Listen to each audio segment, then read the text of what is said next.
शंकराचार्य अविमुक्तेश्वरानंद सरस्वती ने बड़ा ऐलान कर दिया है और बीजेपी बुरी तरह से फंस गई। आज शंकराचार्य ने मीडिया के कैमरों के सामने आकर के सबूत दिखाए कि किस तरीके से 13 साल के छोटे शिष्य से लेकर के और 80-85 साल के साधु संतों के साथ में किस तरीके का बर्ताव किया गया है।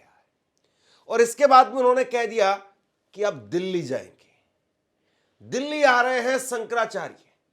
और शंकराचार्य का दिल्ली आना यानी अब तक तो मामला लखनऊ योगीआदित्यनाथ को घेरने का एक तरीके से प्रयास हो रहा था।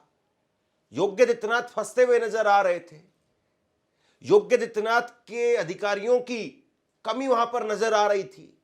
लेकिन नरेंद्र मोदी जो सेंटर में बैठे हुए हैं और एक तरीके से चाहे सोमनाथ में जाते हैं, चाहे बनारस में जाते हैं, चाहे और दूसरी जगहों पर जाते हैं, वहां पर जो झंडा बरदार बनकर के तस्वीर खिंचवाते हैं ना अपनी, अब जो है एक तरीके से आप कहिए कि उन पर चढ़ाई करने के लिए आ रहे हैं।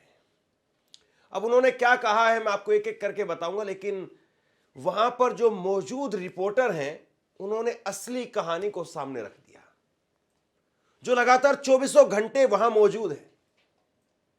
मैं वो कहानी भी पूरी की पूरी आपके सामने रखने वाला हूं, लेकिन सबसे पहले आप देखिए शंकराचार्य वो दिखा रहे हैं कि 13 साल के एक शिष्य को किस तरीके से मारा गया। उसके गले में जो पटका था वो पटका भी उसके नाक से बहने वाले खून से सन गया। ये शंकराचार्य कह रहे हैं और वो कह रहे हैं कि हमारे 35 लोगों को पकड़ लिया गया, हम पूरी तरह से अकेले कर दिए गए, हमको नीचे उतारा गया और इनकी पूरी कोशिश यही थी कि हमें नीचे उतार करके भगदड़ के अंदर मार दिया जाए। अध्ययन करने के लिए आया है, इसको ले जा करके पीट रहे थे। इसके गले में ये पीला पहचान के लिए दुपट्टा छपा था। आप देखिए इसमें इसके नाक से खून बहने लग गया, इतना मारा इसको, वो इसमें दर्ज है। ये क्या है? कोई रास्ता नहीं बचा। हमारे कुल 35 लोगों को इन्होंने पकड़ लिया और उसके बाद हम पूरी तरह से अकेले हो गए। जब हम पूरी तरह से अकेले हो गए, यहीं से समझ में आता है कि आखिर अकेला क्यों करना चाहते थे। इन्होंने अकेला कर दिया हमको कहते थे नीचे उतरो, हम नीचे नहीं उतर रहे थे। हम जान रहे थे कि अगर हम भीड़ में गए तो मार दिए जाएंगे, तो हम नीचे नहीं उतरे, बैठे रहे। इन्होंने फिर माइक से तरह तरह के प्रवाद कहने शुरू किए, तरह तरह की बात कहनी शुरू की। आप लोगों में बहुत से लोगों ने उसको कई बार रिकॉर्ड किया। हमको उत्तेजित कर रहे थे कि ये उत्तेजित होके कूदें और कूदते ही हम लोग जो करना है हमको कर दें। हम उत्तेजना में नहीं आए बंधुओं। हम आप इसके बाद में आप देखिए कि शंकराचार्य के साथ में एक 80-85 साल के साधु हैं और वो क्या कह रहे हैं, जरा एक एक शब्दों पर गौर कीजिए और योगीआदित्यनाथ और नरेंद्र मोदी को भी अपने जहन में रख करके सोचिए कि जो सरकार हिंदुत्व को लेकर के इतने दावे वादे करती है उसकी स्थिति क्या है। 85 साल के ये बुजुर्ग साधु वो कह रहे हैं कि बूढ़े ब्राह्मण को जूतों से मारा गया। बूढ़े ब्राह्मण को उसको अगर यहां मारते तो मर जाता। और आगे वो कह रहे हैं कि सुबह 5 बजे से ना भोजन मिला है ना पानी मिला है, अस्पताल में भर्ती है, अस्पताल में भोजन पानी नहीं मिल रहा है सुबह 5 बजे से। और फिर वो कह रहे हैं कि हम यहां पर तड़प रहे हैं। सुन लीजिए आप। ये इनकी उम्र है लाठी खाने की। बहुत बुरी तरह लाठी थोड़ी मारी, जूता से मारा गया है। जूता से कुचला है, रगड़ा। ये 85-90 साल की उम्र में प्रशासन ऐसे बुजुर्गों के साथ ऐसा व्यवहार कर रहा है, ऐसे संतों के साथ। अगर वो एक माता राम नहीं होती तो वो तो और जूता यहाँ मार देता तो मर ही जाते हम। मार देते तो मर जाते। अत्यंत दुखद। ये योगी जी के सरकार में साधु संतों का ये हाल होगा, और कोई सरकार होगी तो उनकी तो बात ही नहीं। बूढ़े ब्राह्मण गंगा जी की पावन नगरी में ये काम हो रहा है। इस पावन नगरी में ये हो रहा है। बाबा जी आराम हो जाएगा, परेशान मत होइए आप। अरे ऐसी तकलीफ हुई है कि ये आज जो प्रयागराज में शंकराचार्य जी के साथ घटना ना हुई, पानी मिला ना भोजन, सुबह 5 बजे से ना इनको पानी मिला है ना भोजन। तकलीफ में तड़पते रहे और तड़प रहे हैं। बूढ़े ब्राह्मण साधुओं को जूतों से कुचला गया। क्या यह खबर कहीं पर हेडलाइन बन सकती है? क्या इस हेडलाइन पर कहीं चर्चा हुई है? क्या यह हेडलाइन किसी की लिखने की हिम्मत भी हो पाई है? और क्या योगी आदित्यनाथ की कोई तस्वीर भी लगा सकता है उस पर? योगी आदित्यनाथ के रहते हुए सब कुछ हुआ है। जिस प्रदेश के मुख्यमंत्री को लेकर के दावा किया जाता है कि वो एक योगी हैं, एक साधु हैं, एक संत हैं, उनकी कोई जात बिरादरी नहीं है, वो सबके हैं, ये है वो है, सनातन की धारा को, सनातन को लेकर के आगे बढ़ रहे हैं। और उनके राज में बुजुर्ग साधु ये कह रहे हैं कि हमें जूतों से कुचला गया है, बाल पकड़ करके कैसे घसीटा गया, वो तस्वीरें हमने आपको कल दिखाई है। लेकिन इसके बाद में जो सबसे बड़ा बवाल मचा वो इस बात को लेकर के था, पुलिस की तरफ से जो बार बार आरोप लगाया गया वो इस बात को लेकर के था कि भाई ये बगैर परमिशन के आगे जा रहे थे, इनके पास में परमिशन नहीं थी और बगैर परमिशन के 200 लोगों को अपने साथ में लेकर के आगे जा रहे थे।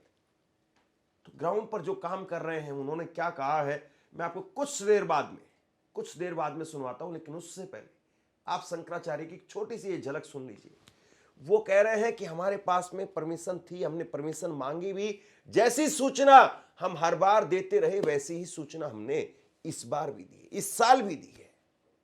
और हम सूचना इस बात के लिए नहीं देते हैं कि हमें कुछ बहुत ज्यादा व्यवस्था चाहिए या हम अपने आप को बहुत वीआईपी मानते हैं, हम सूचना इस बात को लेकर के देते हैं ताकि व्यवस्था बनी रहे।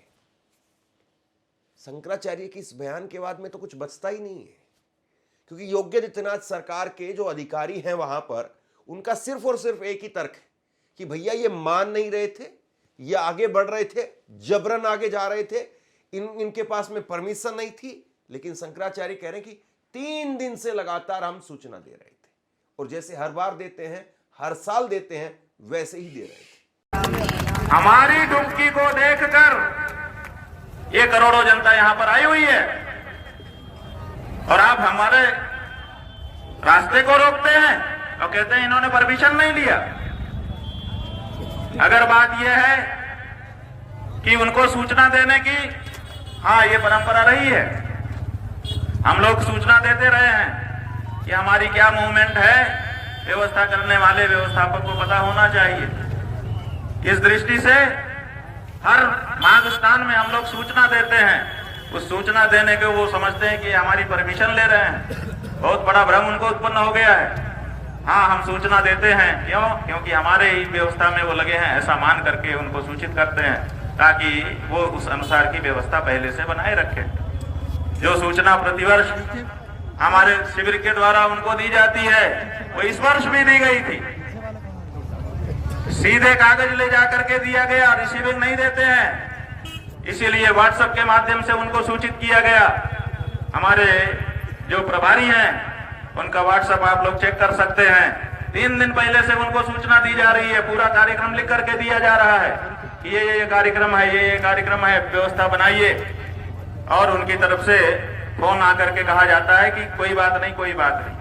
मैं बस एक छोटी सी वीडियो आपको और दिखा देता हूं और उसके बाद में वहां पर जो स्थानीय पत्रकार राजेश साहू मौजूद थे, 24 घंटे जो वहां पर रहे और जो पूरा घटनाक्रम हुआ वहां पर थे, तो उन्होंने जो अपनी कलम से जो लिखा है मैं आपको बताने वाला हूं। लेकिन उससे पहले जो परमिशन की बातें हो रही हैं, इतनी सारी कहानियां दिखाई बताई जा रही हैं कि अभी मुक्तेश्वरानंद तो जिद कर रहे थे, ये कर रहे थे। आप जरा ये तस्वीर देखिए, ये तस्वीर देखिए, ये है सतुआ बाबा। ये सतुआ बाबा कैसे, किस तरीके से यहां पर पुलिस इनके साथ में चल रही है सीटियां बजाते हुए, और कितने छत्रप आपको पीछे नजर आ रहे हैं, और खुद सतुआ बाबा धक्का दे दे करके लोगों को पीछे कर रहे हैं। सिक्योरिटी के लोग वो वहां पर साथ में है, पुलिस के लोग वो साथ में है, और सतुआ बाबा के लिए एक जबरदस्त व्यवस्था दिखाई देती है। क्यों भाई? क्योंकि सतुआ बाबा खासम खास है।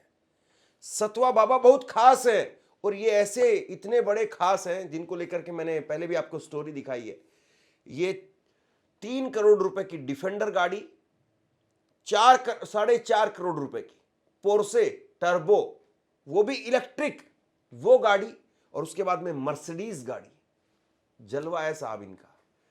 10 करोड़ की गाड़ियां लेकर के ये उस मेले में ठहरे हुए हैं। इनके लिए व्यवस्था है, सारी चीजें हैं। और इसीलिए शंकराचार्य ने कहा कि भैया अगर हमें वीआईपी व्यवस्था चाहिए होती तो हम चापलूसी करते। हमने चापलूसी नहीं की, हमें मारने की कोशिश हुई, क्योंकि हमने महाकुंभ में पिछली बार लोगों की मौत का सवाल खड़ा किया था और उन मौतों का जिम्मेदार योगी आदित्यनाथ है ये कहा था। और दूसरी बात वो कह रहे हैं कि हमने गो हत्या की बात उठाई और ये सरकार नहीं चाहती है कि गो हत्या पर बात हो, गो हत्या रोकी जाए, इसलिए ये हमारी आवाज को खामोश करना चाहते हैं।